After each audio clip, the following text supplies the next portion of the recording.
necessarily as easy to score them as you think. And he's a player right at the top of his game, full of confidence. You know, he knows when he gets the ball in positions like that he can score. So between that and the second goal, obviously, which came from a nice passage of play from an Arsenal point of view, probably the best piece of play, certainly possession football that we played in the game, and he tapped it in at the back post. But again, we have to give him credit for his movement there. I thought the goal took a little bit of the wind out of Watford's sails, if you like. And there were moments where we could have perhaps stretched them even further. There were some chances. I think Ozil had a chance to play in Pepe. There were a number actually of almost really good passes from an Arsenal point of view where actually the Watford defence read them very well and cut them out at the last minute. So I think we have to give the Watford defence a little bit of credit there. But you know, you could see how we were beginning to cause them a few more problems. Can I just jump in on that? Yeah. Sorry, I mean, sort of reliving it now. I think what is so interesting about this game, and probably so bad about it, and so depressing about it, is that I do think you are touching on something which I agree with, which is that there were some positive signs in that first half. And you know, the second goal, for example, that was a 20-pass move, which, you know, I think Sky said it was the most passes in the build-up to a goal there's been in the Premier League this season. It was pretty elegantly worked. Ozil's pass was excellent. Maitland-Niles' run and cross was very good. And we did look quite dangerous. I mean, I remember scrolling through my Twitter timeline, people saying, Aubameyang's definitely going to get a hat-trick today. You know, he might get 4, 5 or 6. There were occasions on which it really looked like we were going to sort of take them apart, because they are not good defensively. They've not been good defensively all season. We had Ceballos, Ozil, Pepe, Aubameyang out there. You know, once we got that foothold in the game, you know, goals change games. It is a cliche, but we didn't look as disastrous as we can do. You know, I do think that's something that I had almost forgotten, really, in the wake of that second half. That there was a kind of 20-minute spell of not excellence, but sort of competence, maybe. Yeah, I mean, I think that's absolutely spot on. But I also think that kind of tells its own story in a way, that we're looking back on that of course competence as something to take a positive from, and it's a fairly low bar. But like you say, it was a really good second goal. Aubameyang's movement, Ozil's pass through to Maitland-Niles was excellent. And at that point, you thought, okay, well, this is all right. You know, we haven't played well, but you're going through it in your mind, aren't you? You're going, okay, well, it's the first game back after the interlull, and sometimes it can take 45 minutes to grow into a game. It's their new manager, so they're out to impress. They're making life a little bit more difficult for us.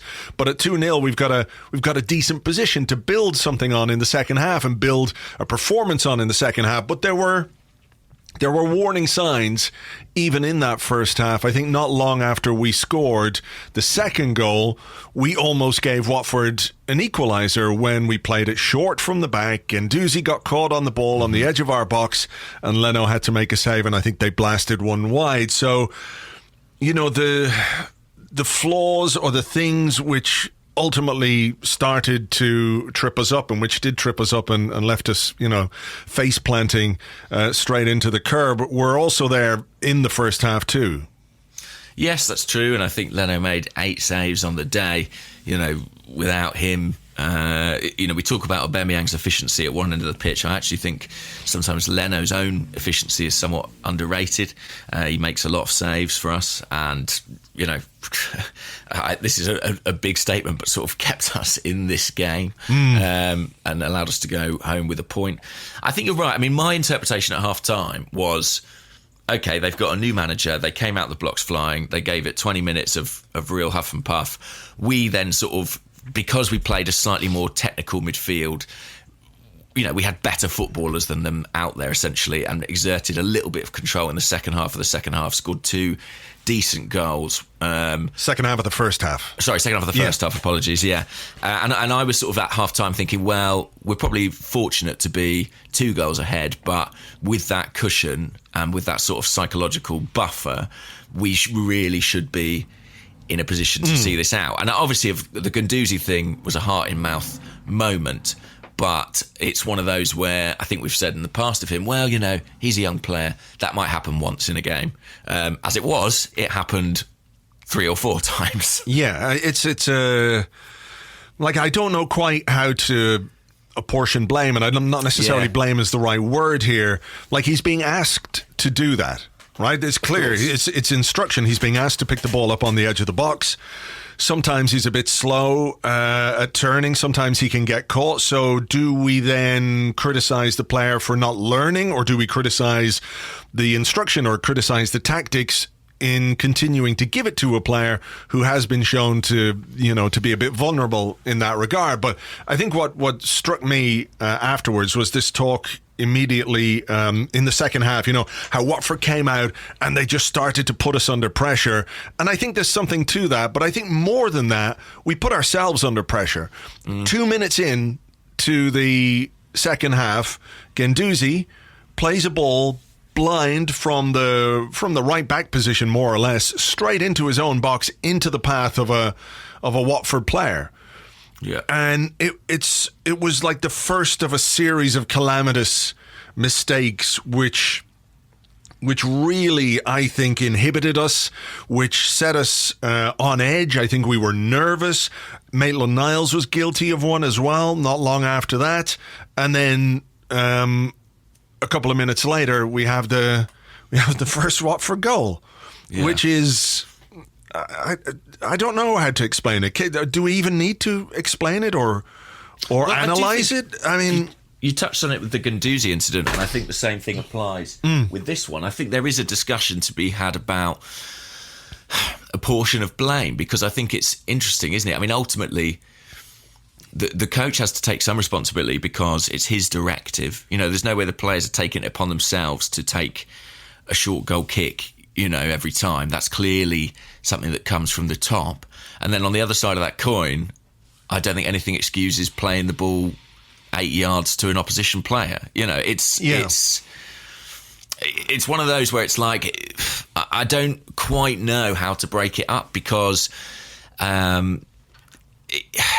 it's a faulty strategy, but it's difficult to know how it's being applied. Are they told, under no circumstances, if you boot this ball, or if you put it into touch, or if you put it at 40 yards up the pitch, you will be dropped? That is not acceptable in my team. Or are they out there making bad decisions on the field? I suppose. I think it comes down to the coach. I think that's the instruction. I think they're playing to his instructions. Louise was very clear earlier in the season, wasn't he? Was it after the game against Burnley, was it Burnley? And he said, this is what the game plan is. It's to play out from the back. I like the tweet from Michael Kashani, who's at Michael Kashani, who says, do they realise the new rule is that you're allowed to play the goal kicks inside the box, not that you have to? And there was an element of that. And I'm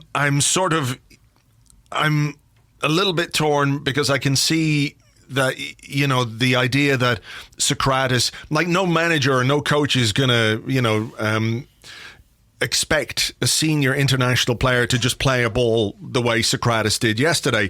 But for me, it's sort of a consequence of the overall strategy or the instruction or what the players are being told to do. It's either, I'm just not sure it's clear enough in their minds what exactly it is they're supposed to be doing in those situations. Okay, it's play it out from the back, take a short goal kick, put it to the right back, put it to the left back, play it to the guy on the edge of the box, he can turn, and then we can bypass, the high press. That's clear what the idea is when it works in an ideal situation. But I think a lot of the individual mistakes we make are because we become nervous. Even Watford said it afterwards. They were nervous. We could tell they were a bit nervous even in the first half with these short goal kicks. So if you put a bit more pressure on the opposition when they're nervous, and the opposition insist or are being told this is how to do it, do not do it any differently, this is what we trained for all week. I mean, did you see Xhaka talking afterwards on Sky Sports? And he said, yeah, we do it in training, it works fine in training. And you're thinking, well, of course it does, because I doubt that they're training with the intensity of a match. Like, they're doing drills okay, this is how we do it. But like, are the guys really trying to win the ball off their mates in training? You know, is it easy? That's what you can't emulate. Exactly. Really. Is it easy to make it work in training, but in practice, you know, in the heat of a Premier League match, it's very different. Yeah, I mean, there are teams doing it. Let's be clear, they're good teams, but they are capable of doing it. I mean, I don't sort of philosophically disagree with playing out from the back. It's Nor sort of do one of those I. things. You know, I'm like, in an ideal world, I think I would like to see us doing it. Whether or not we have the players or, crucially, the coaching staff to implement it properly, because it's not as simple as just saying play out from the back. It's all about something like that, distances and positions. Sure. And, you know, it has to be drilled so within an inch of its life. It's not a case of, well, we've got David Luiz, he's Brazilian, as long as we give it to him, it'll be all right. Yeah. You know, it's about structure and shape. But do you also not think it's a little bit about variety? Yeah, If the opposition know this is what you're going to do every single time, every single time, then it becomes easier for them to close you down and to put pressure on you. Whereas if, you know, every second one or every third one, or, you know, every now and again you clip a ball into midfield, or you clip a ball out to a guy who's situated, you know, between the lines, either on the left or on the right, then all of a sudden, you know, you're bypassing that press and you're keeping the ball, and the opposition are now turned backwards and they're having to run back. You know, I think that the problem for me is that it was just so easy to telegraph. This is what they're going to do. This is how we will counter it. And if they make a mistake, we will punish them. We made a mistake and they punished us. Yeah, and I would just add, I've watched Liverpool a couple of times this season, and they do play out from the back as a rule, but they do go long quite frequently as well.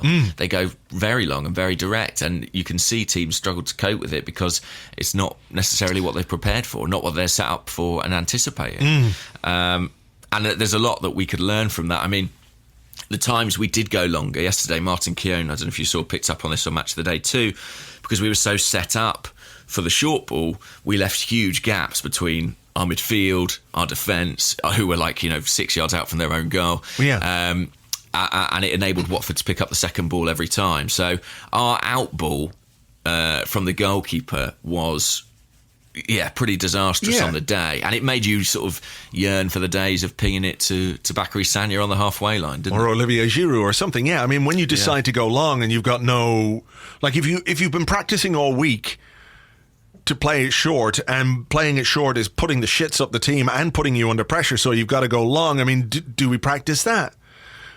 You know, I think we just. So I completely agree with you that the application of that strategy is all over the place. It's not the actual. It's not the idea of playing out from the back in itself that is wrong. It's how you do it. I suppose, you know, there's a. I mean, I know short corners are very unpopular, but there is a degree of comparison to be made there, where if you play a short corner every time, it completely loses its effectiveness. It's the variety of that set piece that's valuable. So I buy all that 100%. What I am slightly struggling with from this game is just sort of almost psychologically, and maybe it is because the players were nervous because of this kind of strategy, and there was a kind of psychological fragility about us. But the errors that we were committing from that whistle, from the moment the second half started, were really astonishing, and up there with anything from sort of the proper clown card days of Arsenal that we've seen, I think, in the last 5 years. Well, I mean, that's another issue, I think, that we'll touch on in a few minutes' time. The stats that are doing the rounds of how many shots we're conceding and everything else. So I mean, that's a worrying thing. But let's just take it from Watford getting one back and Arsenal becoming even more fragile, and Granit Xhaka said scared. That was afterwards. Unfortunate choice of words, really. I look, I'm not Xhaka's biggest fan or anything like that, and I think he can be a little bit self-serving at times. But when he talked about us being scared, I sort of took it as a tacit criticism of the way we played this game, not just from the players on the field, but from the manager and the way that he managed the game, the substitutions he made. How can you be scared at 2-0 up against a team that's bottom of the table? There was a quote from Emery where I think he says, we spoke at half-time where we thought 2 goals wouldn't be enough. I mean, that's... yeah. That's like, what? Yeah. I mean, just what's in the players' minds when you go in 2-0 up at halftime and the manager is telling you, that's not enough. That's not enough. I'm sure you saw the piece by Alan Smith in the Standard where he said, he had heard whispers about how some of the players weren't necessarily understanding exactly what it was the manager wanted from them tactically and organisationally and everything else. And I think when you see a former player who's pretty well connected say something like, I've heard whispers that maybe they're not quite, on the same wavelength, you kind of have to read between the lines there. I think he's being quite diplomatic. He's not saying exactly what it is that he's heard. I think probably what he's heard is worse than just a couple of whispers about them not understanding what he wants. And I think we saw that yesterday in terms of that second half performance. That looked to me like a team that really didn't know what it was doing. The reason the team were scared in that second half was because they didn't know what to do. They really didn't know what to do to counter what it was that Watford were doing to us, which was not, let's make it clear, particularly complicated. It wasn't like we were being run off the park by a team as good as Manchester City or Liverpool, whose movement and individual quality causes you problems which make your head spin. This is Watford. And with all due respect to Watford, it should not have been as terrifying for us to play them as it clearly was. Yeah, and this is a problem for Unai Emery because it's difficult to draw a line between his intention going into the game and his intention with the tactical changes he makes during a game and the consequence of them.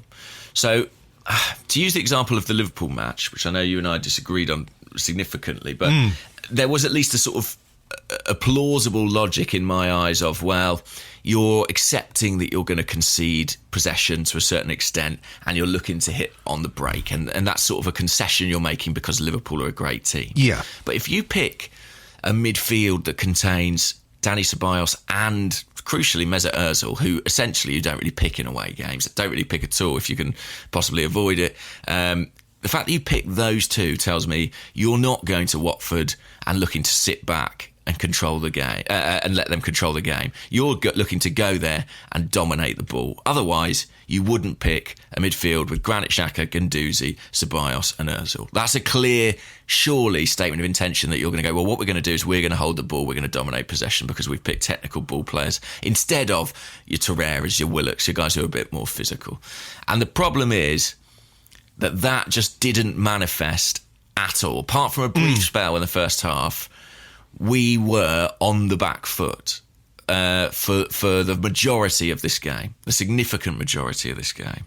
And that means that yesterday, whatever plan that was put in place did not make it to the field. And that speaks to a breakdown in communication, because there's no way, it just doesn't tally up, does it? The selection, the substitutions, and what you see on the pitch, it doesn't make sense. So something's very wrong, I think. There. Yeah, I think you're right there. I think you're right. And the fact that whatever instruction or whatever idea he had about the way we were going to play just didn't happen. And if you're on the pitch and you're confused about, what it is your manager wants from you or how it is he wants you to play, I think ultimately you go into your shell, and I think that became the case in the second half. And I think it's a common theme actually for me with Emery and watching his teams, and I find it hard to remember the last time I thought Arsenal actively and deliberately controlled a game of football. You know what I mean? Where there was a definite game plan, you could see what it was, and we executed that game plan to the nth degree. Where, putting ourselves in a position where we're 2-0 up, control the game. Control the game. Be calm, be sensible. You can let Watford have some of the ball if you want, but it was panic stations from the very first moment in the second half. And that comes from a team, and that comes from a group of players who are unsure of what it is they're supposed to be doing and how it is they're supposed to be doing it.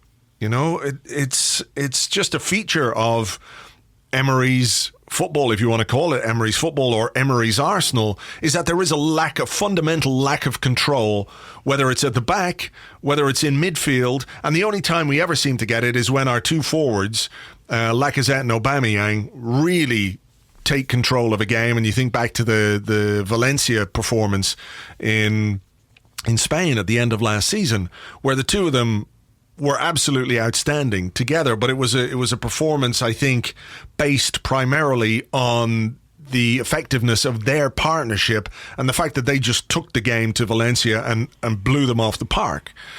But in general, you don't see Arsenal in control or look like a team that feels confident, that looks assured, that looks like it can just keep possession for the sake of keeping possession. We're always sort of desperate to try and make something happen because whatever we have, we don't feel like it's enough because we know we can't defend, that we might self-destruct, that these flaws that are inherent within this team, this group of players, and let's be honest, it's a quite a different group of players from the one that started last season, but the flaws remain, the errors remain, the issues remain, the wobbliness remains. And it's hard to look beyond the coach. I mean, I think that's fair. This is we got a new coach in, and I think every Arsenal fan would have said the immediate priority for the coach is to improve this team defensively. And I think arguably we've regressed defensively. Yeah. And it's because, actually, in my opinion, of our failure to control games. And I actually think we obsess about the back four, but I think so much of this is to do with the construction of the midfield. I mean, honestly, I really, I think there are individual problems within the back four. Maybe Louis he's got a rick in him. Maybe Ainsley Maitland-Niles is not the greatest defender, but essentially, the back four are put under an enormous amount of pressure because I just don't think. I think we're a bad off-the-ball team, really bad. I don't think we work hard enough, particularly. Yeah. I don't think we have a good enough shape. But I just think every game we play, the thing that Emery's trying to get right, it seems to me, is the composition of his midfield. And apart from a spell where he had Aaron Ramsey available to him, and he sort of could use him to kind of plug a couple of gaps, like a bit of a cheat code player, it just hasn't really worked. Yeah, I mean, we could obsess over combinations in midfield, and people will talk about, how Xhaka is a problem, and maybe he is, or, Guendouzi yesterday wasn't good. We'll talk about the substitution now in a minute of Ceballos. He included Ozil, who showed his quality in the final third. But I think it's hard for me to look beyond basic things like organisation, and just, again, an understanding of where you're supposed to be in situations when we don't have the ball. I mean, as early as the first half, Deulofeu was picking up loads and loads of space over on the Watford left-hand side. Again, the warning signs were there pretty early on, and we didn't do very much to deal with that problem throughout the game. So in-game management becomes an issue as well. Now, again, this all feeds into why we make so many individual errors, why we're a team that has allowed 96 shots in 5 Premier League games, which is astonishing for a team like Arsenal to have allowed the opposition that many shots. And you can talk about the quality of shots all you want. That's not really the point here. It's the fact that we have a team which does not protect its back four. And I'm with you. The back four has got some issues, and we can all see those. and I'm not excusing the mistakes by Luiz or Socrates yesterday. I just think we don't protect our back four at all, and we haven't done at all since Emery arrived. And into his second season, we should be better organised than that. There should be more discipline in midfield. The team should understand how and why they need to, for example, stop crosses into the box. We're too slow to close things down. We're positionally all over the place. It doesn't take much to bypass our midfield entirely. We play in straight lines. It's just so easy to get at our back four. And the other stat that stood out to me doing the rounds from yesterday was that, we've conceded 10 penalties in the Premier League since Unai Emery took over. I think a lot of that is down to the fact that we put our back four under so much pressure that some of it is brainless, but ultimately we're looking at players feeling desperate, making desperate decisions, making wrong decisions and rash decisions in our own box, because it's far too easy for the opposition to get into our box and to get into our box in a way which makes it more likely that you're going to concede a penalty. They're getting into the box at speed, so any little tackle becomes a penalty. I think there's a desperation to the way we try and defend. I'm not going to say the way we defend, but the way we try and defend that leads us to conceding as many penalties as we do. Yeah, and I think there's a stat about David Luiz conceding, 3 penalties in his entire time at Chelsea. It's 2 already at Arsenal. I mean, he's got an error in him, but he's never looked quite as vulnerable as this. And I think that probably does speak to what's around him. And those numbers for shots against, I think that it's the highest in Europe's top 5 leagues, isn't it? I don't think another team has faced that many shots. It sort of becomes impossible to ignore a number like that, doesn't it? I mean, it speaks for itself at that point. So what about the substitutions then? Dani Ceballos came off in the 60th minute, and there was a weird... I'm sure somebody who was at the game could tell me this better, but it sounded on TV like there was a weird kind of reaction to that, because the Arsenal fans have been singing Ceballos' name throughout the first half. I thought he looked bright. We needed a player who could use the ball, who could give us a little bit of calmness in possession, who could perhaps help us break some of the pressure that we were under. And Ceballos looked to me like, the kind of player in our midfield who could do that. But nobody wanted to be overly negative because you're bringing on Joe Willock, a very promising young player who everybody likes. I found that a very odd substitution, I have to say. Taking Ceballos off, he said it was because it was a hot day and we needed fresh legs. Yeah.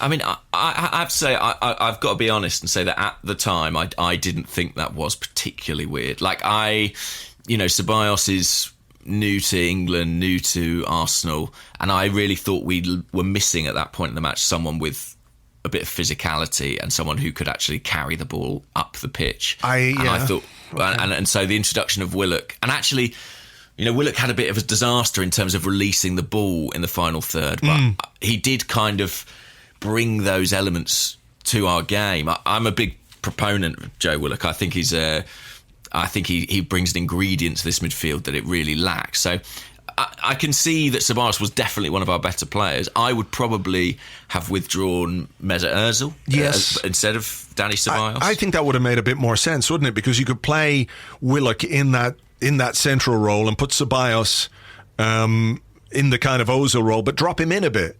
And make that. I think that would have been better. Yeah, definitely.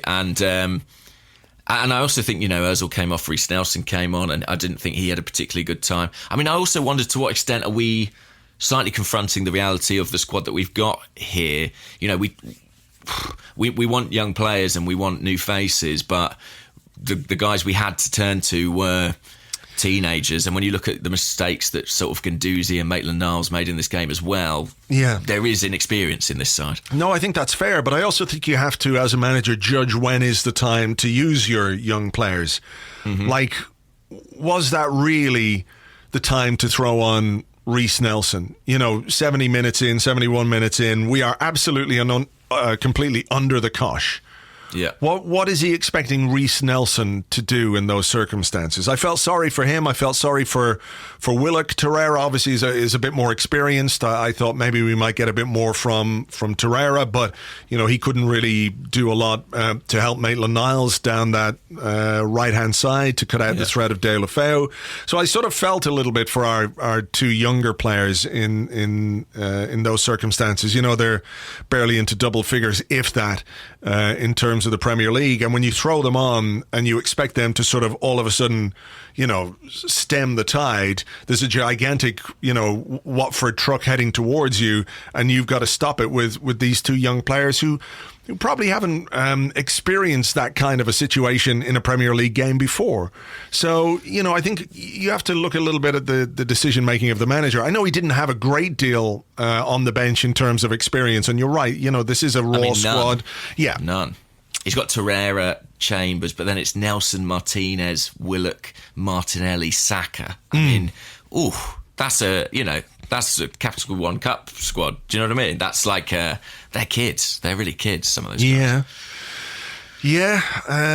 It's a tricky one because like the Ozil thing. Do you leave Ozil on because you think he might give you more control and possession, or do you infer from the last 3 years of watching Arsenal that his off-the-ball work away from home isn't his strong suit, and think, I'll give a kid a run. You and I both said, I would like to see Nelson start the game, but not come on with 20 minutes to go. That would be too much. It's to do with circumstance, isn't it? Like if we're 3-0 up, you can say, put Saka on and give him like of 20 minutes because that's a perfect time to do it. But is it the perfect time to put on Reece Nelson when we're in those kind of circumstances? So, look, we were being pummeled basically by Watford. Deulofeu was cracking shots all over the place. A couple of them went just wide. The defence was under more and more pressure. When we did get the ball, we very rarely got it into the opposition final third. I think there was one moment, wasn't there, when Willock went through and Aubameyang was offside and then came back onside and was really unhappy with Willock when he couldn't get the pass away. But I think it was just the fact that he had gone offside. He didn't necessarily react quickly enough in that regard, but it felt like an equaliser was going to come one way or the other, didn't it? Yeah, and I mean, even when it did, I really thought there was every chance that Watford would go on to win it, and they very, very, very nearly did. But yeah, it was only the momentum of the game was only in one direction, and I mean, Luiz. Yes, he was exposed, but I mean, I have to say the way he hangs a leg out is pretty disappointing to me. I would expect better. Yeah, I would too. I would too. Experience. But and I'm not making excuses for him, and I'm not making excuses for Socrates. I just think when you invite that much pressure, it goes back to maybe what we were talking about with the Liverpool game, where inevitably, if you allow the opposition chance after chance after chance to come at you, you're either going to get exposed or you're going to make a mistake. And I think it was slightly part of that. I mean, it was, a daft challenge for a player of his experience, but there you go. So a penalty, 2-2 with about 10 minutes to go. Yeah. And they could have won it. They probably should have won that game. Watford. Oh, yeah. Was it Decore who had a brilliant chance after an amazing run through the midfield, played the 1-2, hit it straight at Leno. I mean, he couldn't believe it himself. I couldn't believe it. I think that's a good save. I actually think that's a good save. Really? I've not really seen it back enough to say. I don't think the finish was maybe as clinical, or he should have put a bit more on it. I think he was just basically trying to make sure he got it on target. But I think Leno anticipated where he was going to go with the finish and made a pretty good save. So we got to thank him for that. But, it's a big, big chance for Watford to take 3 points. And again, afterwards, Jack is talking about, we kind of feel, happy with a point. Not that we should be happy with a point. I don't think that's what he was saying. But in the circumstances, considering the chance that Watford had to win the game, for us to come away with a point, you can understand why they were not necessarily happy with it, but you can understand why they felt a little bit grateful. I guess so. I mean, from our point of view, we gifted them away back into a game that should have been over, at 2-0. That's a really comfortable lead to have away from home in the Premier League. You should be able to exert some control on a match at that point, and that's just when we appeared to relinquish it. So, yeah, I mean, the numbers at the end of the game are pretty staggering, I think, when you break them down. The most shots Watford have ever had, I think, against a Premier League opponent. 31 shots on goal to 7. And I accept that part of that is, game state and these other factors. But when you look at it as a pattern across our first 5 Premier League games... 96. Yeah. And I think in most, if not all games being outshot, that is sort of irrefutably problematic. Wasn't that an issue like last season? I know that people were talking about how we were, outperforming our XG and all that kind of stuff. But one of the other issues was that the opposition were having more shots on goal than we were. It's really difficult to win games when that happens, and when that happens on a consistent basis, and when it becomes, when it goes into the second season and that becomes kind of an underlying metric of your team or your performance as a manager. It raises some big questions. I mean, yesterday, I have to say, that second half, I've expressed some doubts on this podcast and on the blog and what have you over Unai Emery. But yesterday really, really did set some alarm bells ringing for me, because just the sheer ineptitude of it. 5 games into a new season where we're looking for tangible improvement. We're looking to see the team play some football that we can identify with. We're looking for the team to tighten up defensively. We're looking for more character. We're looking for what am I going to say? Did I say defensively already? I'm just all over the place with this. Yeah. So you're looking for things which you can say, okay, maybe it's not perfect right now, but I can see where we're going with this. I can see that there's a little bit of an improvement here, but I don't see it. I don't see it in any aspect of our football, in any aspect of the way we play. And, now when you think about how the opposition must view Arsenal, it's disappointing. It's really disheartening to think that, this soon into a new season after a summer which we all found very encouraging because of what we did and how we did it and the way we spent money and everything else, that we're already looking and being considered like a soft touch, a team that's easy to play against, a team that's easy to get at. And, for me, if Raul and Edu and the people making football decisions at this football club aren't worried and aren't like having a little bit of a behind the scenes chat after what they saw yesterday, then I'd be really, really worried. I suspect they probably are, though. Yeah, I don't think that's something fans need to worry about, especially. I think that they will be pretty engaged and they will be watching very carefully, particularly this season. And, it's not like at Arsenal in the past where I think so much of my frustration and sort of anger almost at the management situation was that I felt that it just wasn't open to change, and I don't think that's the case now. Like in a way, that enables me to feel slightly more relaxed about it, because I believe they just will pull the trigger if they feel it's appropriate.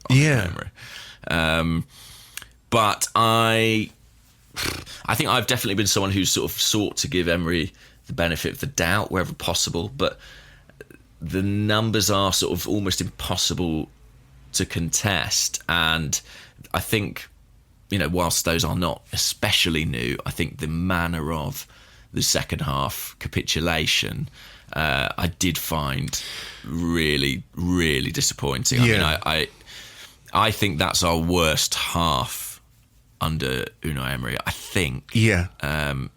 And that's not a good sign for sort of trajectory reasons. No, I mean, we've had some stinking performances, and I think the summer and the fact that we went out and we addressed issues and there was, good communication from the club, I think in some ways it I'm trying to choose my words really carefully here. Well, I think it just sort of, I won't say it made people forget about how bad the end of last season was. I don't think it made people forget, but I think in doing what we did, it spoke to a kind of seriousness about, okay, addressing some of those problems that we had within the team, right? But it feels just kind of more the same.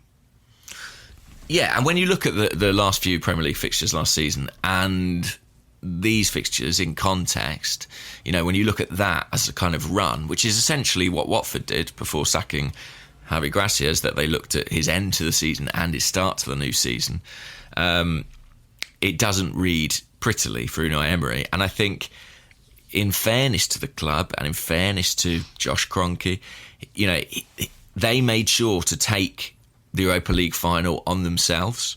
They said, we realised at half-time in that game, you know, we had a lot of work to do. They did not place any burden or any emphasis on Unai Emery. And they spent a summer, I think, pretty much supporting Unai Emery. I mean, there is a discussion to be had about the allocation of resource, if maybe more could have been allocated defensively.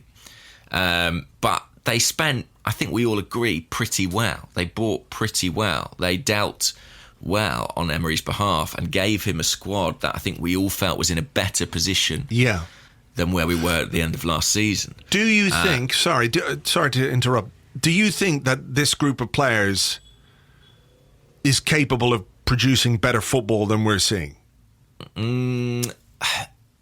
Yes, I do.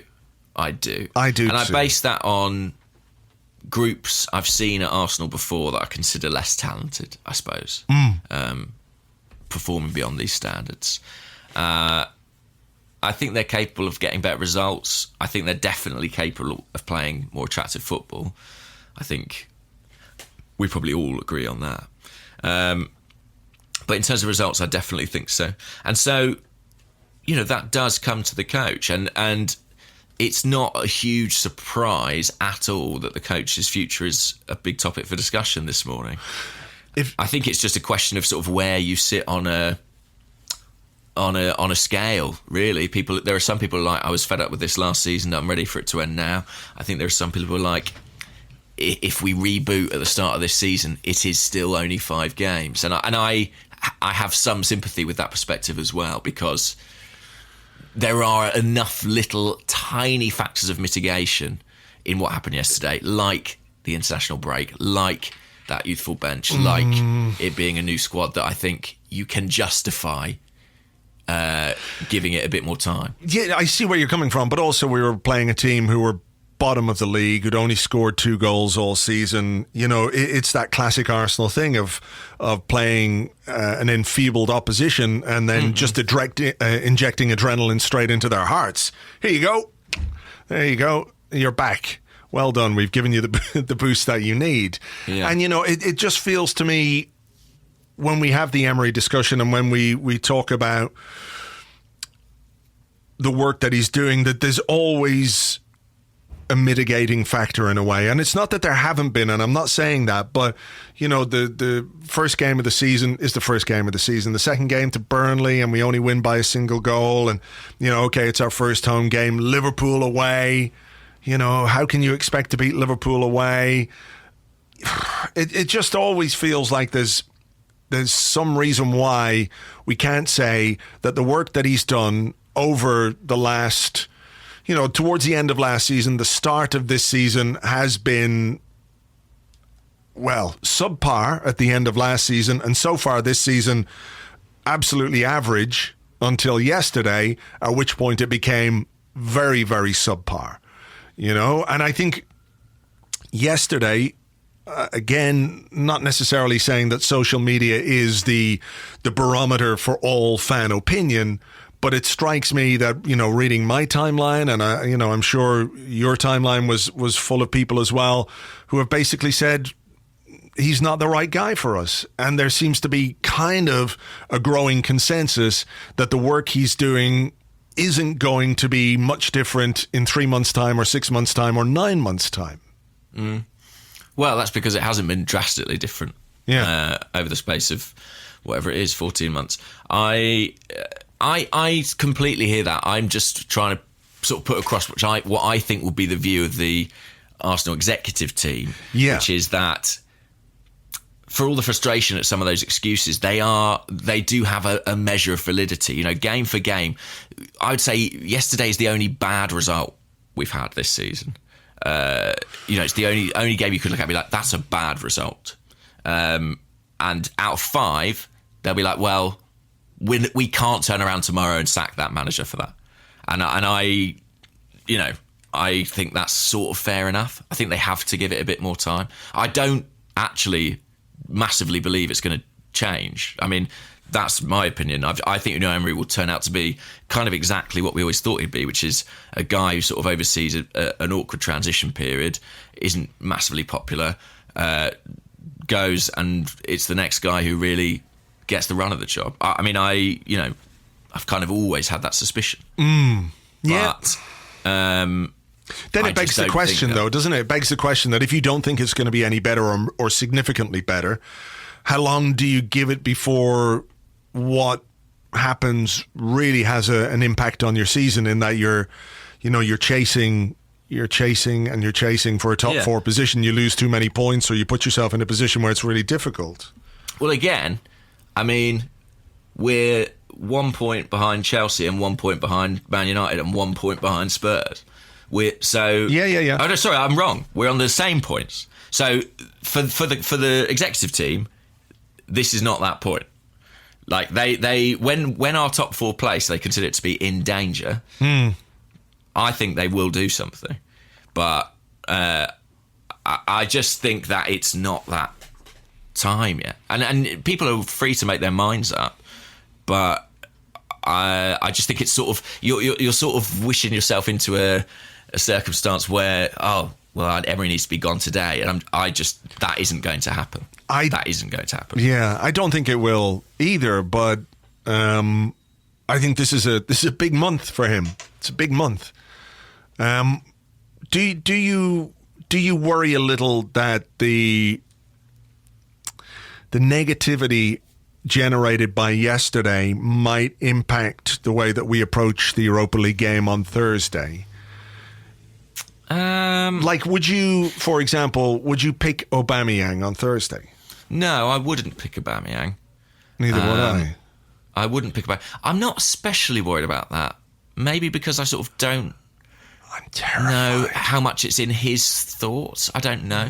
I mean, if he's going to what's our fixture at the weekend? Villa at home. Yeah, I mean, I think I wouldn't pick Aubameyang. Definitely not. Do I think there's a chance that Emery does? Yeah, I think there is a chance. Because he'll look at it and go, what are my options? And I sort of think he'll do the right thing and not in this instance. What do you think he'll pick him? I hope not, because he's so important to us that if we pick him in a Europa League game and he picks up a knock for 3 or 4 weeks or whatever, I think we're in very, very big trouble. So if the Premier League is the priority, then there's no way he can pick him. Like, I wouldn't even bring him on the bench, to be perfectly honest. And I don't think what happens against Frankfurt is what will define our response to the Watford game. I think it's what we do against Villa on Sunday that will be considered the real response. You know? Yeah, I mean, I think we'll probably get beat in Frankfurt, but I think that's because we'll go with like an understrength team, and it's going to be their biggest game of the group stage, and I can see us struggling there. But I sort of think, well, so be it. I've kind of made my peace with that. We'll probably get out the group anyway, and the Premier League is more important. And we look at Villa home game at the weekend and we sort of think, well, that should be a gimme. But if you play like you did against Watford, nothing is a gimme.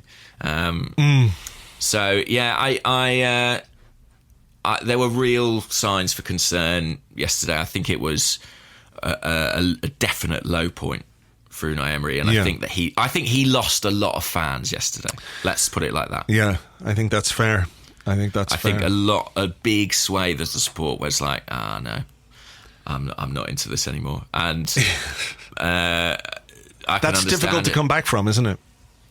It is. We've talked about it with players in the past. It's really difficult to come back from. It becomes this kind of self-fulfilling thing where if something goes right, it's down to the players. If it goes wrong, it's down to the coach.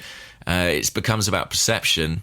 I think the difference is that in the past we had a management structure where there wasn't really accountability, and I think there will be this time. We're not going to get locked into a situation where we've all got a manager we're unhappy with. That just isn't going to happen under this structure. We will either be successful or he'll go. So I sort of almost feel like the freaking out, I'm going to say, it almost feels a bit unnecessary to me because I trust that the right thing will happen.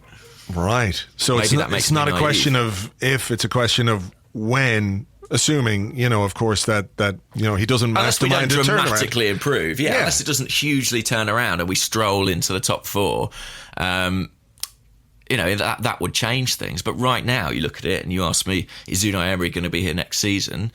No, definitely not. It's a question of timing. And, I think that is the likeliest thing. But the mad thing about this season, the only thing that makes me think I'm not 100% sure about that is the vulnerability of the other top four teams and what that might do to distort our own performance. So you mean like what's going on at United and Chelsea? Yeah. Well, I mean, I suppose with Chelsea, they've got a new manager in, and look, it's all about perception, and it's all about how people view the work that you're doing. And if Lampard, for example, has some teething problems along the way, but Chelsea fans can see what it is that he's trying to do, then I think that buys him, time, and it buys him goodwill. The problem I have, and I can't speak on anybody else's behalf, is that I don't know what Unai Emery is trying to do. I don't know. And that... Well, he couldn't tell you if he wanted to, I'm afraid. It's sort of part of the problem. Yeah. I mean, the Lampard thing is interesting because, you're only as good as your last game. And their last game, Tammy Abraham scored a hat-trick and they won convincingly. They've got the same points at us. They drew at home to Leicester City. They drew at home to Sheffield United. They've had easier games and got worse results. Now, I understand that he's got a philosophy and an idea and he's bringing people on board with that. And I think that is what is most absent at Arsenal. I think you're right to point that out because when I look at other clubs where I feel like the situation seems a little bit more positive, a little bit happier, it isn't always determined by result. It's determined by a sort of collective sense of pulling in the right direction and a sort of connectedness between the club and the fans. And actually, the coach is someone who's pretty responsible for that. They are the front man of the club, the voice of the club. And I just feel like Unai Emery, is never going to have that affinity with the Arsenal supporters. And so he's sort of a guy doing a job, but like it's very difficult for me to see a scenario where they love him, Yeah, it's hard to connect with Unai Emery. And it's not just his communication, which can be hard to decipher at times what it is that he's trying to say. I've got a theory on that, though. Go on. This is a sort of new theory. I've seen him be interviewed a few times this season, and his English is better. His English is better, and his vocabulary is better. And it makes me wonder, can he be understood that well in Spanish? I don't know. Maybe somebody who listens to him or has listened to him a lot in Spanish can tell us that. Is it about language, because I genuinely don't like, when I saw him be interviewed this weekend before the Watford game on Sky, I was struck by how much his vocabulary has broadened. Sure. And yet how little clarity there still is in what he says. Yes. I mean, it's maybe not about how many words or how much English he knows, but what kind of English he knows, because it seems to be, and I'm not being critical of this at all, because it's very difficult to learn a second language or a third language as an adult. It is hard, so I'm not being critical about this at all, but it feels to me like there's a lot of buzzwords or a lot of phrases that are sort of put together which don't necessarily make any sense in English, that maybe he's translating directly from Spanish to English, and it makes more sense if you say what he says in Spanish. I'm not sure. I did read a good interview with him in El Mundo, which was conducted in Spanish, and he is, at least in written form, much easier to understand, and there is greater clarity, when he speaks or when he expresses himself in his native tongue, as you would expect. But I do wonder if the communication issue is part of why players aren't necessarily sure what it is that he wants them to do or what he wants them to be on the pitch, I do wonder. Yeah, I mean, yeah, that's sort of what I'm getting at. I mean, maybe some people are better communicators than others, and language is part of that, but it's not the whole thing, actually. And when I look at the team looking a bit disjointed, I mean, do you think that, I saw some people suggesting they felt the team sort of threw in the towel yesterday. They kind of were, not playing for the manager. Is that something you thought? Because it's not actually what I see. No, I didn't. What I saw was sort of, as I said previously, a kind of desperation. I didn't necessarily see lack of effort, or I didn't see players who weren't trying. I just saw players who didn't know what way they could stem the Watford tide, how they were going to get back into the game, how they were going to control the game in any way. There was no point in that second half where we had a single player or a number of players who were able to say, okay, look, just let's get organised. Let's make sure we don't give them enough space. It was kind of helter-skelter. It was a little bit schoolboy at times, wasn't it? In that we were all over the place. Just it's lack of organisation, and from there you're chasing your tail. So I think it comes down to just knowing what you're supposed to be doing on the pitch, being unable to control games, being unable to maintain possession. There's a lack of calm.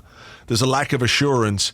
And I think we're panicked too easily. And at the heart of that is the coaching and the preparation that's being done on the training ground that isn't giving the players what they need to be really effective in the Premier League. I don't think they're not playing for the coach. I just think they don't know what he wants 100%. I'm sure they know, vaguely. But they don't look like a well-drilled team, do they? They don't look like when Emery came, it was all about, we're going to press. We're going to play with intensity. We go back to being protagonists. I know that's, we couldn't be as big as Bayern Munich. That's his Ivan Gazidis moment right there. The one that, people keep coming back to. But that's what he said, and that's what people expected. He said, this is what we're going to do. We've never really done it. And the more it goes on, the less we look likely to do it.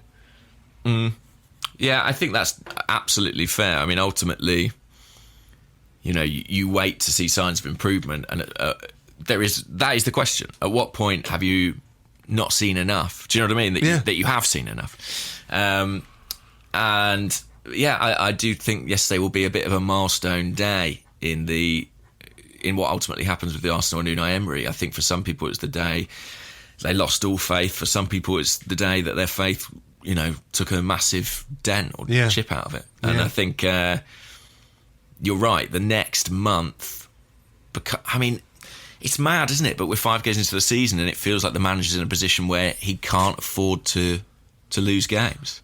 Yeah. I mean, again, it comes back to, it's not just what's happening this season, it's what happened at the end of last season as well. You know, if you could see tangible improvement, then I think you buy yourself time.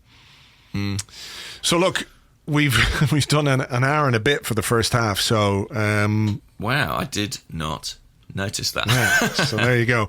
We should take a little break for the bucket here. Nobody needs to hear the tinkling. So let's do that, and we'll come back with questions and more in part 2 right after this.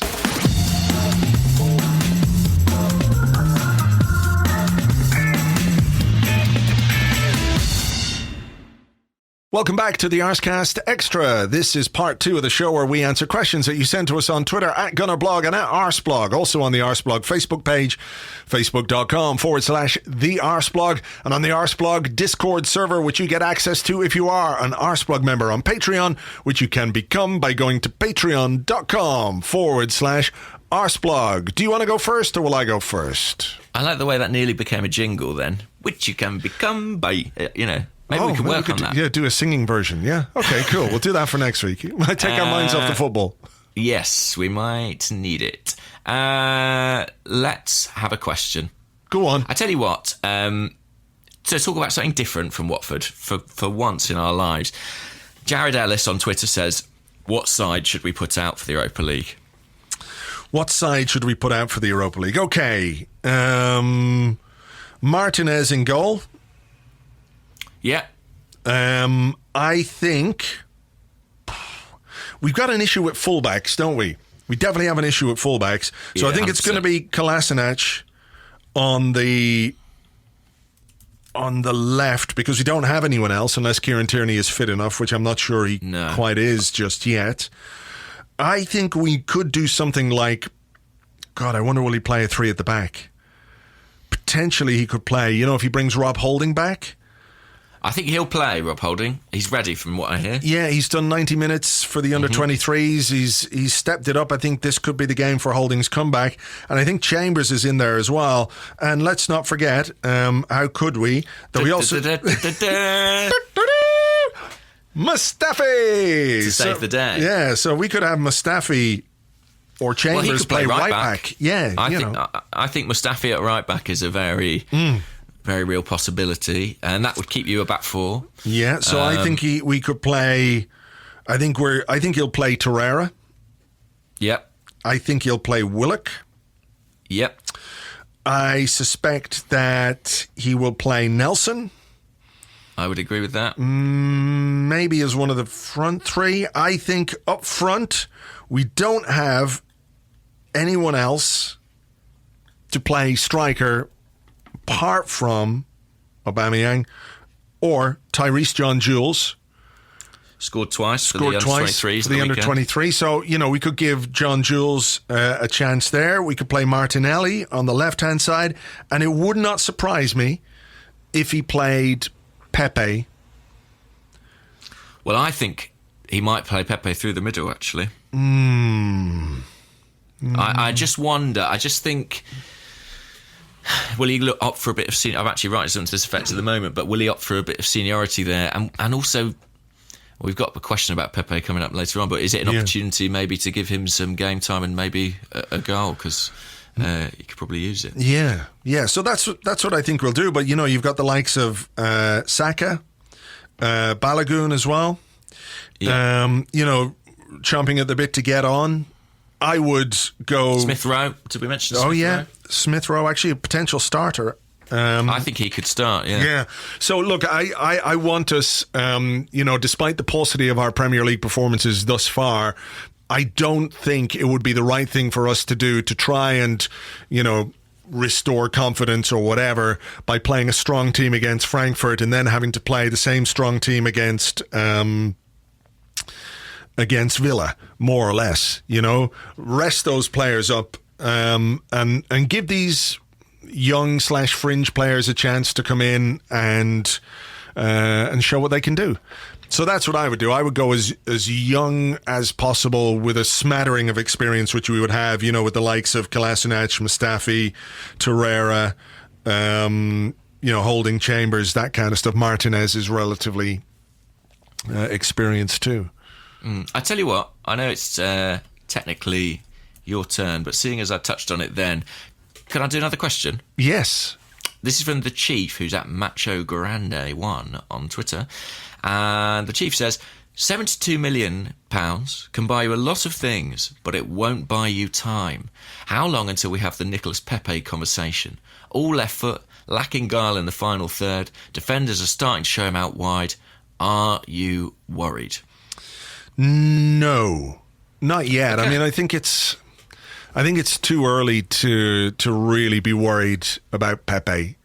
I think there are too many other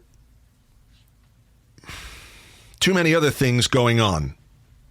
Like if Pepe was 5 games into his Arsenal career, and remember it's only 5 games, he's only started twice.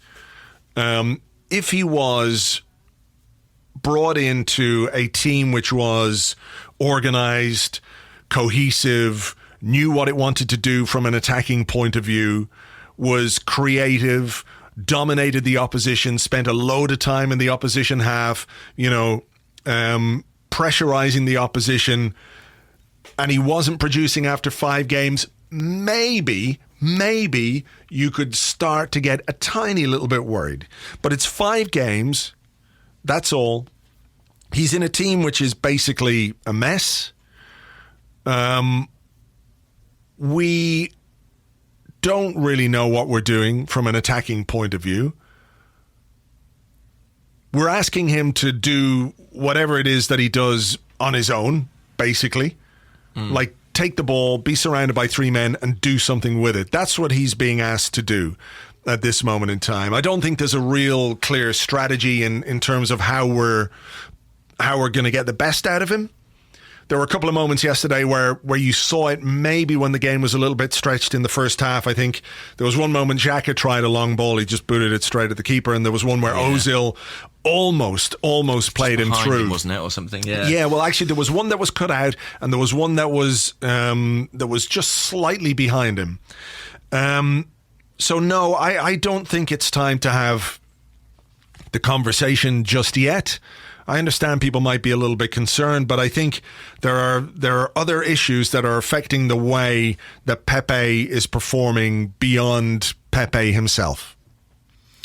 Yeah, and I think that his involvement in games is still good. I mean, the stat flashed up during the game yesterday. He leads Arsenal in complete dribbles, passes into the penalty box, chances created.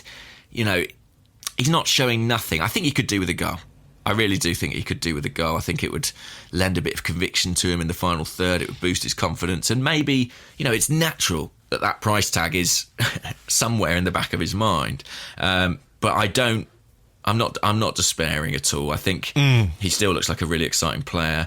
I just think he needs a bit of consistency around him and a bit more, of a solid approach from the team to shine. And I also think it depends what your expectations of him were. Like, were you expecting him to come in and be Messi, or were you thinking, well, this is a good player and that's what good players cost these days? So yeah, I'm not especially worried either at this point. No, I'm not yet. Let's have the conversation in a couple of months' time, and if the team well, look, if the team is still struggling for cohesion and organisation, then, we could be in more or less the same position. But, look, let's talk about Pepe a little bit down the line. I think he is kind of the least, or one of the least of our problems at this moment. Here's one from Jack Sherlock, who's at Jack_Sherlock on Twitter. He says, why doesn't Emery get credit for individual brilliance from Pierre-Emerick Aubameyang, but gets crucified when a defender makes an individual error? I know he chooses the system, but the blame seems disproportionate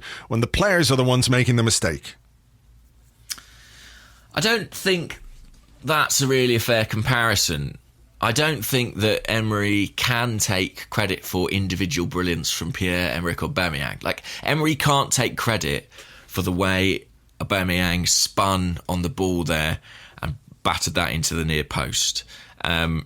That's down to Aubameyang. I do think that there are probably things that if fan sentiment was a little bit more in Unai Emery's favour, we might take slightly differently. Like if this was Unai Emery's first 5 games, not his first 5 games of his second season, we might have looked at the goals we scored yesterday and said, well, one was created by one fullback and the other was created by the other. And there you go. That's sort of part of his attacking strategy in action. He wants to get those fullbacks in behind, and he did rather effectively for both goals.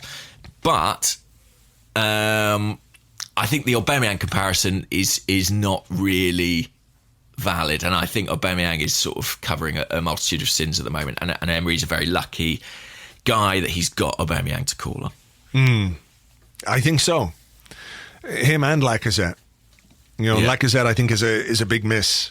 He's a big miss. And Leno, I do keep coming back to it, and Bernd Leno as well. I mean, I really, really think if you look at our fixtures over the past 12 months or so, some of the saves he's made, none were spectacular yesterday, but I know you felt that was a good save in the last minute from Decore, but he does make a big contribution, actually. I think he's been a really, really good signing. Yeah, and again, the fact that our goalkeeper is as important or as well worked as Leno is a huge concern. Just on this, I mean, I think because of the tide it felt slightly turned against Emery yesterday, I think that it's sort of de rigueur to say that the individual mistakes are sort of almost exclusively his fault. That's not how I personally see it. I think what Socrates did was completely stupid, like absolutely mad. Yeah, he did. Go on. And I slightly respect, actually. I know that it's a bit of a sort of a meme and a trope almost for Arsenal players to come out after the game and hold their hands up, but he did seemingly do that on social media, and I sort of think, well, at least there is some acknowledgement of also individual culpability, because we've got some really experienced players in Luiz, Socrates, Xhaka, who are doing mad stuff, and I do have still some sympathy with Emery there, because it's not good enough. Sure, I absolutely accept that. I do. I think, individual mistakes from players who should know better, we have to focus first and foremost on those players. But I think when it becomes part of a sort of a grand pattern, over the course of Emery's reign, like, the end of the Wenger era, when players made individual mistakes, people said, well, it's because they just, he's lost the dressing room, or there's no accountability, that kind of thing. And, I do wonder, this week, Emery was asked about Xhaka after his ridiculous penalty concession in the North London derby. And, I think we all get the idea that, a manager is not going to absolutely trash a player in public. It's counterproductive. I think we can all see that, right? But at the same time, when you, from a fan perspective, purely fan perspective, the manager is coming out and saying, well, look, every player can make a mistake. And Xhaka is very important for us. He gives us great balance in midfield and all that kind of stuff. I do wonder if that sort of transmits itself to the squad, in the sense that, well, look at what he did against Tottenham. And basically he's getting praised by the manager in public. I think there's a balance to be found between how you address, a player's failings and his positives in a public forum. And I realise it's difficult, but it's not the first time that's been a problem for Xhaka. And what is the consequence for Xhaka for that horrible mistake?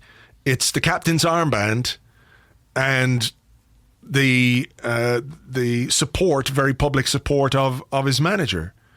So I wonder if it just sort of fosters a culture which doesn't really have any accountability. And therefore, the mistakes, and I'm not saying it's deliberate or anything like that, I think it's probably subconscious. There's no way Socrates wanted to do what he did yesterday. No, and I think Socrates is a better footballer than that mistake illustrates. I think on the ball, he's been really pretty good for us. the issues with his defending tend to be a bit more about his physicality and that kind of stuff. Someone has to tell him about VAR really soon. Soon. Did you see the replay where he's basically got hold of the guy's shirt? It's like, oh, come on. I know he's not alone. I know it happens all the time. But it's just like, come on. I know. But I it's about an overall culture within a club. And if players don't...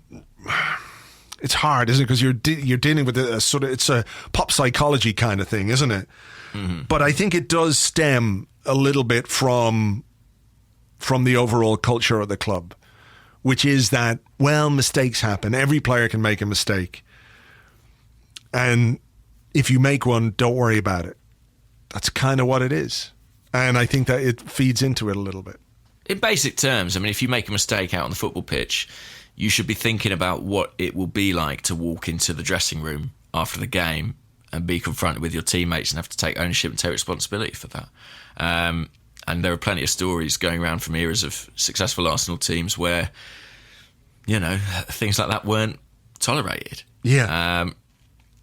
And that, that's a very good point. It's a cultural one. And it's one, to be fair, that massively predates Emery, but this is largely a new group of players. Yeah.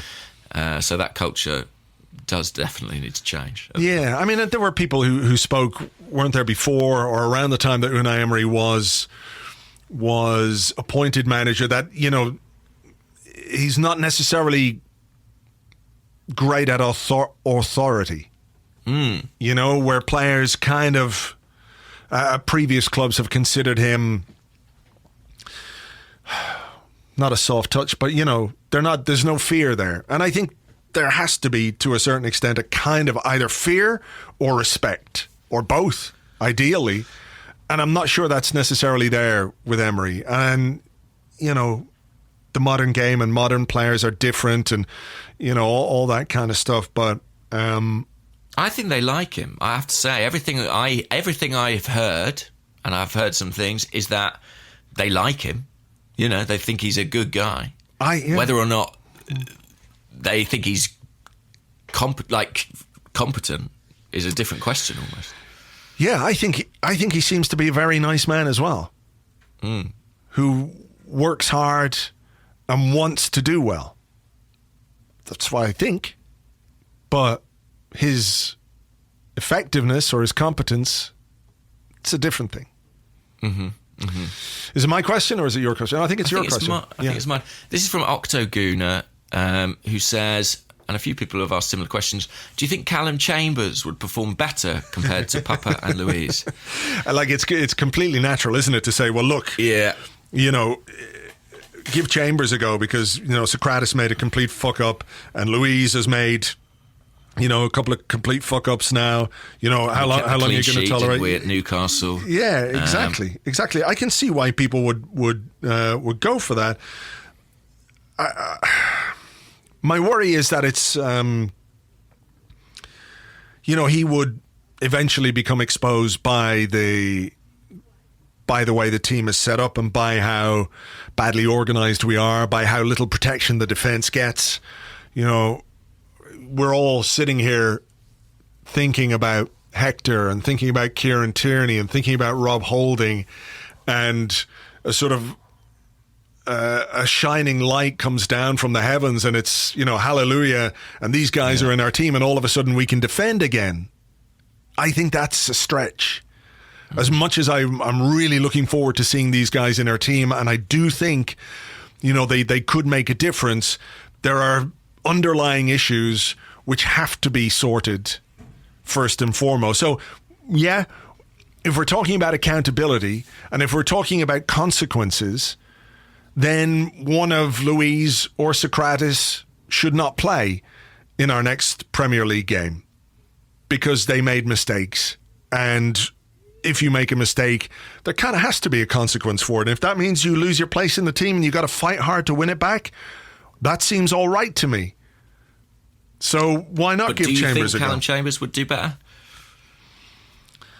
Because I'm not sure at what point becomes sort of cutting off your nose to spite your face. I mean, God love Calum Chambers, but...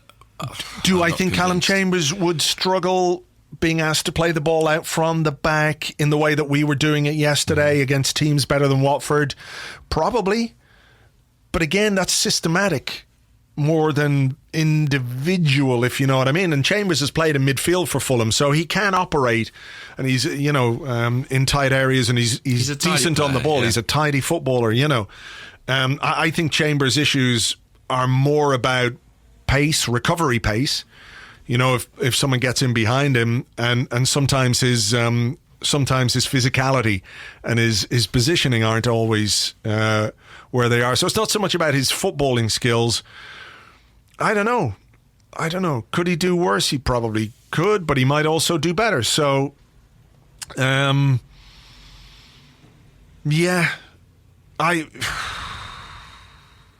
guess it depends what happens in Frankfurt, because I expect him to play there. So,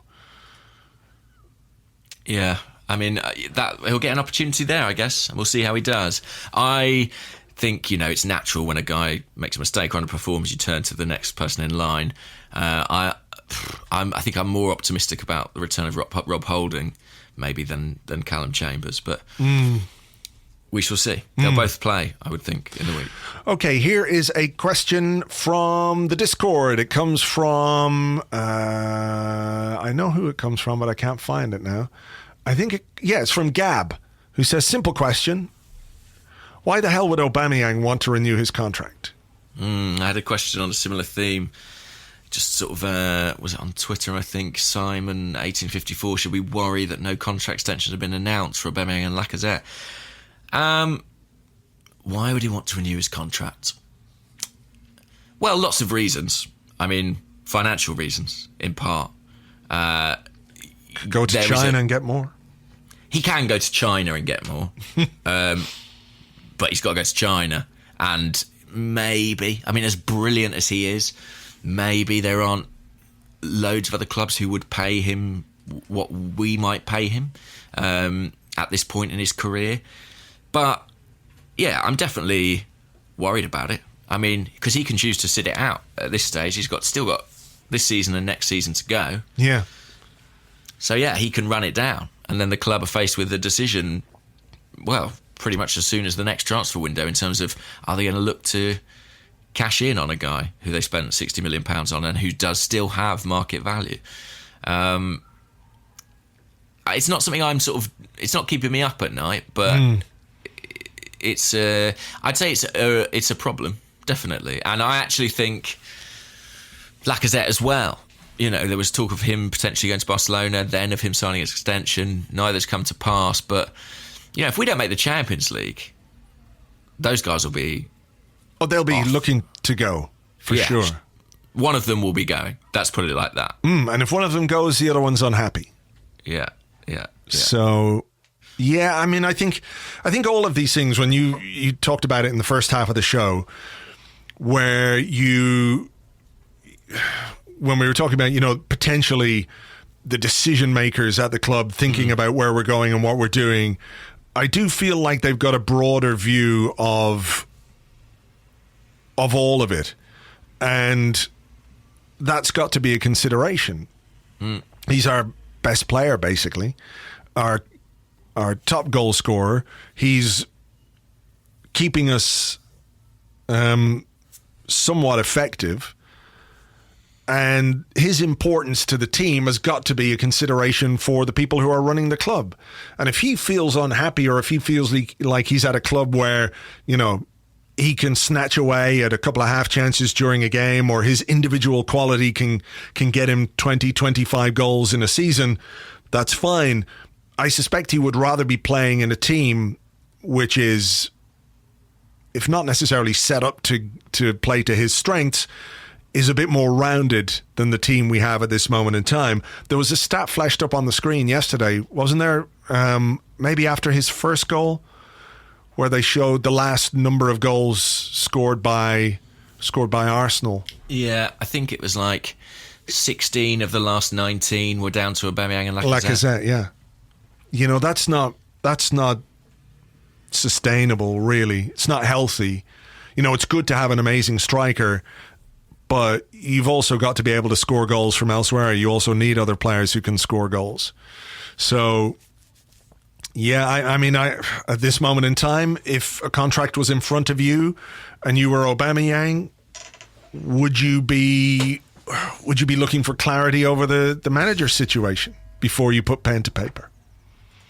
You know? Maybe. I mean, I do think in these situations sometimes we sort of overestimate footballers', I don't want to say ambition, but, you know, there are so many factors that go into a guy wanting to be at a club. Look at Mesut Ozil, for example. Yeah. You know, I can see lots of reasons why Aubameyang might decide, I like being in London, I like being Arsenal's best player, I like that I'm in the team every week, I like that I'm in the Premier League, you know, the most marketed league in the world. I'm not at the point where I'm like, he would hate to play under Emery. It's not like he's not scoring goals or not getting in the team. But I can't help but wonder if he'd like one last crack at the Champions League, that's for sure. Yeah, and he is 30 years of age now, so... Yeah, the clock's ticking. And it has gone quiet. That contract extension story. Yeah, which for is both of them. Never a good sign, given that they were... I mean, Aubameyang was at the point last summer, wasn't he, where it was sort of the 2-year sign or be sold ultimatum. Yeah, was gonna but wasn't there a story earlier this season about, you know, how... Lacazette and Aubameyang had signed new contracts or had agreed new contracts, and it was a question of when they were going to announce it. I think, you know, the story maybe jumped the gun, but yeah, they definitely must have felt it was close. Yeah. Yeah.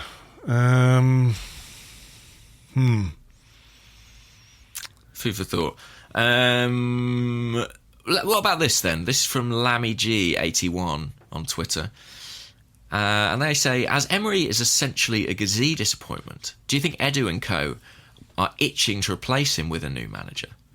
Do you think there's any chance that, you know, because we've got this new executive team, they'll be like, they can't wait to get their own man in?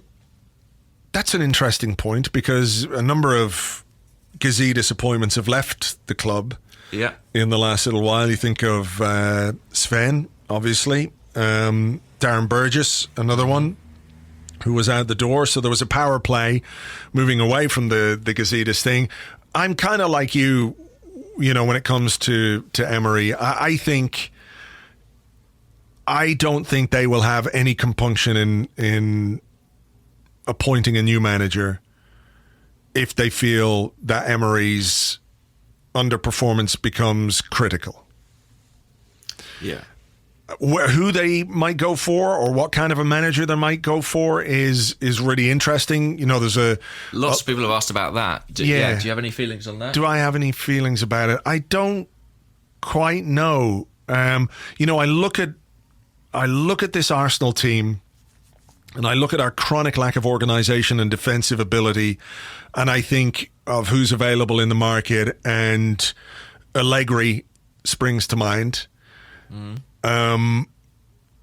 But then you wonder again, do we need to become a team that knows how to defend again before we can become the attacking team we all want to be? Do you think there's something in that? Maybe. Start from the back, basically, from the foundations of the team. Yeah, build a team that can defend. Maybe it won't be as exciting as we want it to be, but I guarantee you it will be a lot less frustrating than what we're seeing right now. Well, it's what Arsene Wenger actually always did in times of trouble. You know, you think back to, he would... what was that run we went on at the end of the season where he sort of brought in Mertesacker alongside Koscielny and we set up a flat back four, and, you know, we were much, much more compact and defensive in that run. And also when he first installed the back three, a similar kind of thing happened. You know, he went back to basics and protecting the goal first and foremost, even a manager who could be as cavalier as that. So, I mean, in terms of who's available, Allegri seems the obvious candidate if you're going to sort out your team from a defensive point of view. And then, I don't know. I mean, there's enough attacking talent in this team, even with someone like Allegri. You know, when you've got Pepe, Lacazette, Aubameyang, Ozil, and the young players coming up behind, Ceballos, etc. Like, it wouldn't be necessarily if you're completely wedded to attacking football, maybe Allegri's not the guy. But if you want to see your team be solid and organised, and then you can move on from there, maybe as another stepping stone, that might make sense. Who are the other young managers out there that, we could... I have to say, and maybe this will be sort of scoffed at, I really, really, really like the Southampton manager. Hasenhüttl. Yeah, he's really impressed me, everything he's done since he's gone in Southampton. And they are a super organised, super committed team who clearly love playing for their manager. And you can see it in every game. So he would be on my list.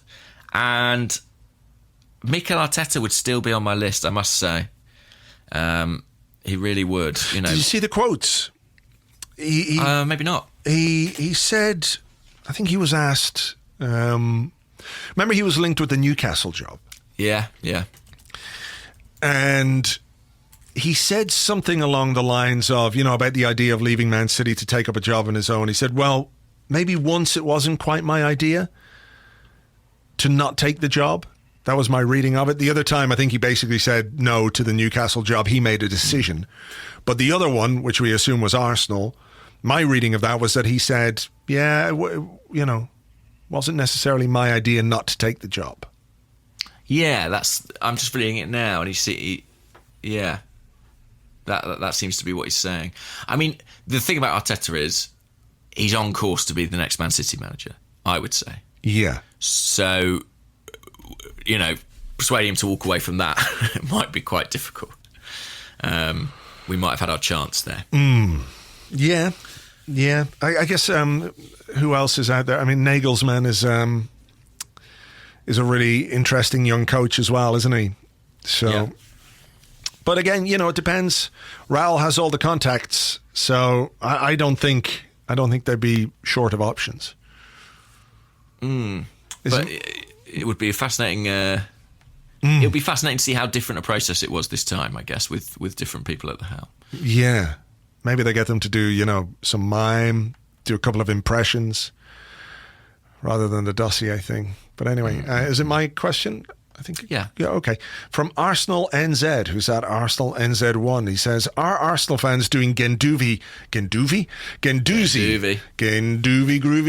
Are they doing Genduzi a disservice in overhyping him beyond his current ability level?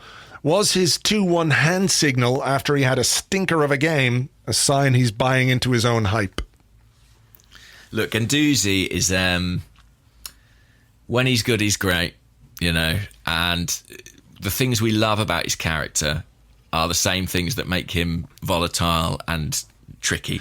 He was straight in, wasn't he, when that Pepe thing kicked off towards the end of Straight in. I like that. Yeah.